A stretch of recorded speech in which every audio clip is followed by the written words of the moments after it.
What if the most devastating bomb dropped on Iran this year was never meant to sink a single ship?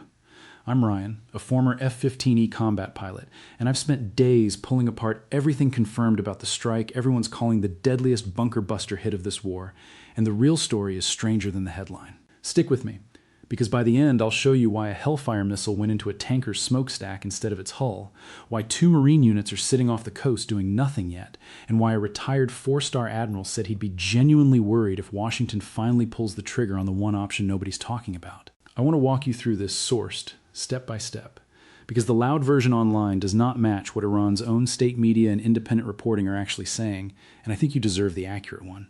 Start with why this one island keeps swallowing every headline about this war.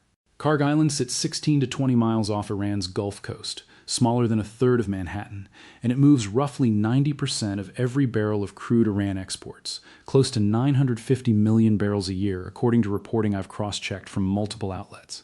Oil from the Abazar, Firuzan, and Deruza fields gets piped underwater to the island, loaded onto tankers, and shipped out, with China buying more than 11% of its entire seaborne crude through that one facility. American officials have called Kharg the nexus of Iran's whole oil supply chain, and I don't think that's an exaggeration. I think it's accurate. There's even a declassified CIA document from 1984 that called this island the most vital facility in Iran's entire oil system, so this isn't a fresh discovery. American intelligence has known this was Iran's economic jugular for over 4 decades. Here's the detail that genuinely stopped me when I found it. Back in 1988, decades before he ever ran for office, Donald Trump told The Guardian that if one bullet was ever fired at an American ship, he'd go in and take Kharg Island himself. That's not a talking point invented for this war.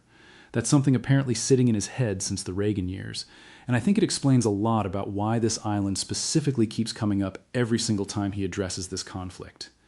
Now, the actual timeline, and I want to go slow here because the details matter more than the noise. On March 13th, American forces hit Kharg with what Central Command described as a large-scale precision strike.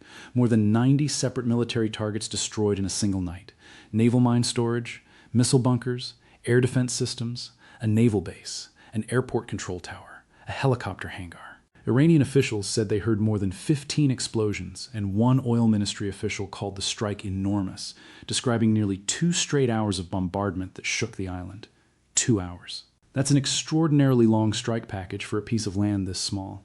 And it tells you the tonnage delivered that night was massive, heavy enough that some analysts believe bunker-penetrating munitions were involved given the depth of the underground storage targeted.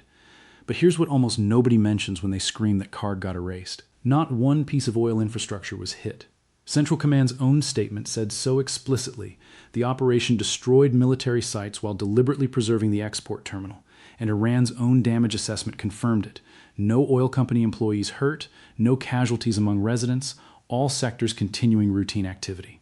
Trump posted that the strikes had totally obliterated the island's military capability, then said he was sparing the oil for what he called reasons of decency, and satellite images taken days later showed 3 tankers still moored at the terminal, loading cargo like nothing catastrophic had touched the export side at all. A White House official told the BBC around this same time that the American military could take out Kharg at any moment it chose, adding that Trump retained every option as commander-in-chief, even though there were no current plans to send troops in. Then in early April, American forces struck again, hitting roughly 50 of the same target sets from March. And Vice President Vance said publicly this was not a change in strategy, just enforcement of a deadline Trump had set for Iran to reopen the Strait of Hormuz. Once more, the oil terminal was left alone, and Iran's own Mehr news agency admitted the maritime infrastructure suffered little damage and kept operating normally. Then again in July, tied to Iran's ongoing attacks on shipping through the strait, Trump told reporters he'd ordered forces to knock out a piece of the island, but said, quote, "Don't touch the oil," and confirmed that order had been followed to the letter. So across 4 months and at least 3 separate strike waves, the pattern never wavered once. Hit the military side as hard as physically possible, and leave the economic engine standing every single time, like a dial that gets turned all the way up and then deliberately held there instead of pushed past the line. This was never mercy. Destroying that terminal outright would be economic self-harm on a global scale, because Kharg's oil moves through the entire world market, and Brent crude already jumped more than 5% in a single day just off Trump's verbal threats about the island, according to reporting from Al Jazeera. Actually flattening the terminal would send that number far higher. hitting Chinese refineries and gas pumps here at home simultaneously, which is exactly the kind of self-inflicted wound that makes any president think twice, no matter how satisfying the rhetoric sounds in the moment. So the real strategy has been to prove, over and over, that Washington absolutely can hit Kharg whenever it wants, while holding the actual killing blow in reserve as leverage rather than spending it. Now let's talk about the seizure option, because this is the part of the story that I think deserves way more attention than it's getting. According to CNN reporting, citing people familiar with intelligence assessments and active military planning, the administration has genuinely weighed sending troops to physically seize Kharg outright, using it as leverage to force Iran back to the table on Hormuz for good. 2 Marine expeditionary units built for rapid amphibious raids have already deployed to the region, alongside roughly 1,000 soldiers from the Army's 82nd Airborne. Retired Vice Admiral Robert Harward told Fox News the Marines could likely take the island in a matter of hours given how small and lightly garrisoned it is, calling it one of many ways to skin this particular cat. But here's the open loop I promised you at the top. Taking the island, according to every serious voice in this reporting, is reportedly the easy part. Holding it is a completely different problem. Kharg sits well within range of Iranian shore-based missiles, drones, and anti-ship weapons.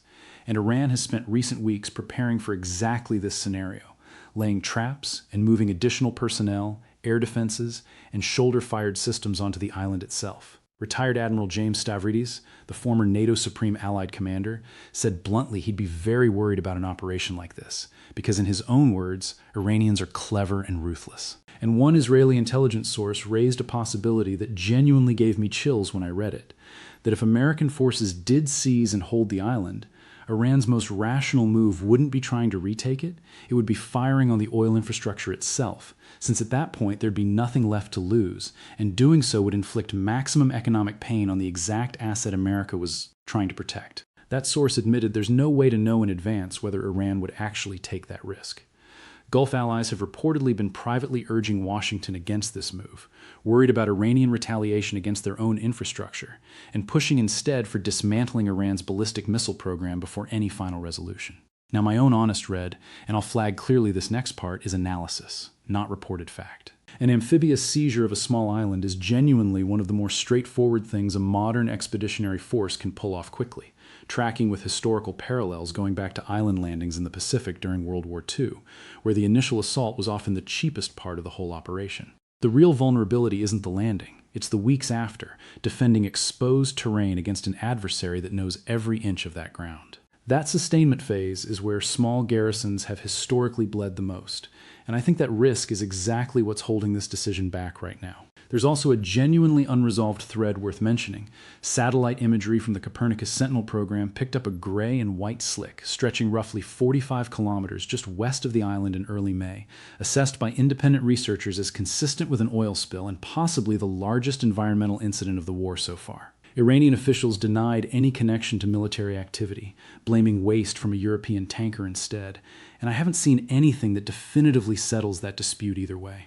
I want to walk you through one more piece before I give you my prediction, because I think it's the clearest window into how this entire blockade is actually being enforced day to day. After Trump reimposed the naval blockade on Iranian ports, Central Command disabled an unladen tanker, the Curaçao-flagged M/T Belma, after it allegedly tried running toward Kharg in defiance of repeated warnings. A U.S. aircraft fired Hellfire missiles into the ship's smokestack, disabling propulsion without sinking the vessel or causing crew casualties, and Central Command said afterward the ship was no longer transiting toward Iran. That's a remarkably surgical way to enforce a blockade, targeting a ship's ability to move rather than destroying it outright, and I think it's the clearest parallel to the entire Kharg strategy itself, hit hard enough to make the point, without crossing into destruction that creates a humanitarian disaster nobody wants attached to their name. So here's where I think this actually goes. I believe Kharg keeps functioning exactly as it already has, a pressure point that gets hit hard every time Iran escalates elsewhere, short of full destruction or an actual ground seizure, unless something specific breaks that calculus, a direct American casualty tied to the island, a sudden spike in Iranian lethality against Gulf partners, or oil prices climbing high enough that Washington starts hunting for a way to shock the market back down fast. If any one of those happens, I'd expect the political pressure inside Washington to blow past the current restraint faster than most people expect. And underneath every strike statistic and troop number, there are real people showing up to that island right now. Dock workers loading crude, maintenance crews checking pipeline pressure, families on the mainland depending on that revenue for electricity and hospitals, glancing at the sky every time an unfamiliar aircraft passes overhead, wondering if today is the day the restraint finally runs out. That's the part I don't think gets nearly enough attention. So tell me, does Washington actually go through with a ground seizure of Kharg Island? Or does this hit hard, spare the oil pattern, just keep repeating for months? Drop that answer in the comments. I read every single one. And if this breakdown gave you the real picture instead of the exaggerated one, subscribe. Because the moment this restraint finally breaks, I'll be the one breaking down exactly what happened next.